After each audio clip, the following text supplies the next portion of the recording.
Hello and welcome back to Fallout 76. Today I am on the public test server to have a look at the Ultracite Terror Sword, which is a possible reward from raids.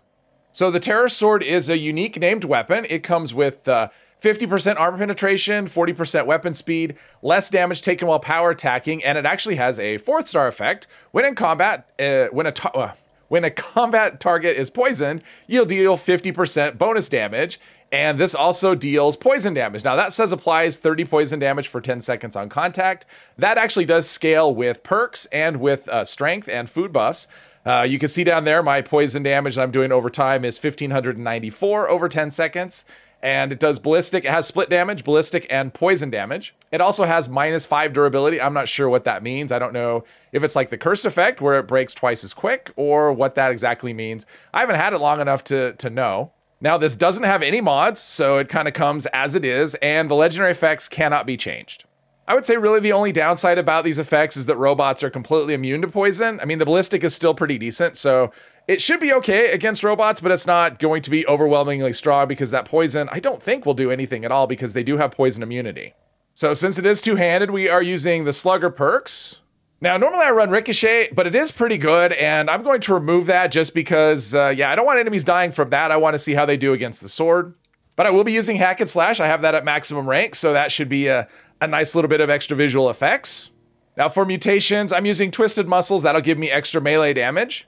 And for food buffs, I've got Deathclaw Wellington for extra strength, which translates into extra damage, and Tasty Mutant Hound Stew, which gives a big buff to melee damage as well. All right, let's get the robot section out of the way first, since I'm not really sure how this is gonna do. We're not gonna do a ton.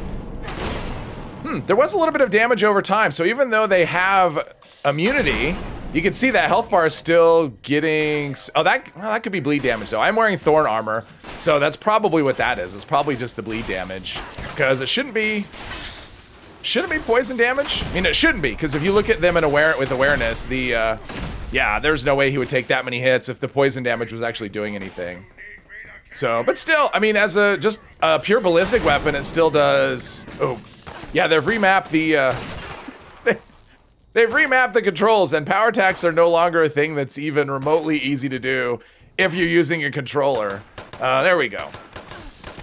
Which is a good thing. I don't power attack. I mean, it's a good thing I don't power attack very much. It's not a good change, but yeah, it's good that I don't do a lot of power attacks, otherwise I'd be really frustrated with that, instead of just mildly frustrated.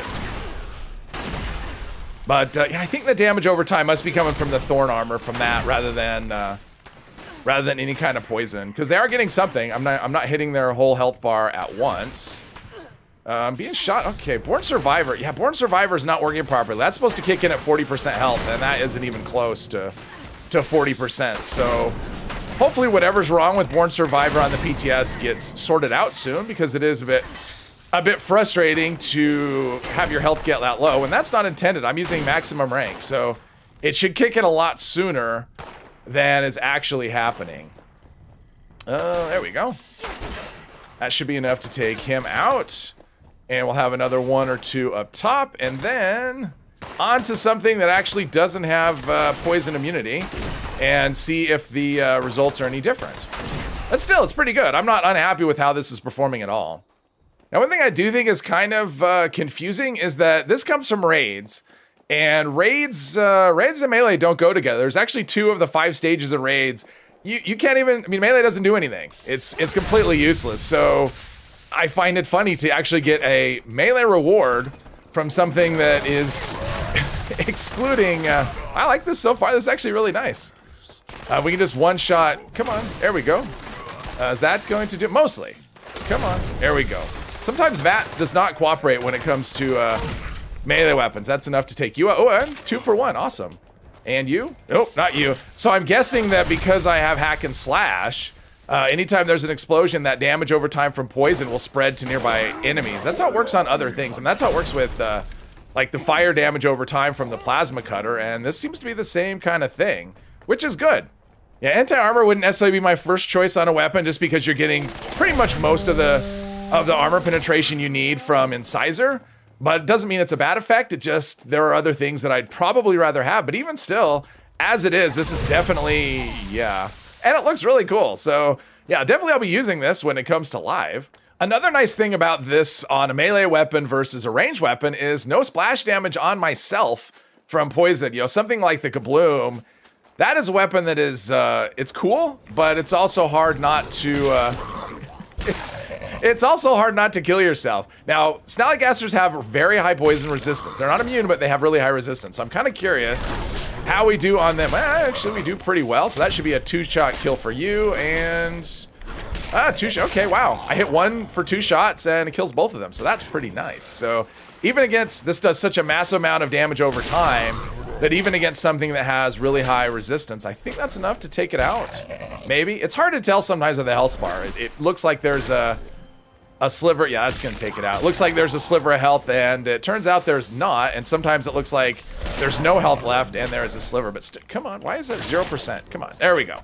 That should be enough for you, and a couple down here. If they're close enough together, maybe I can get a hack and slash to, oh jeez, okay.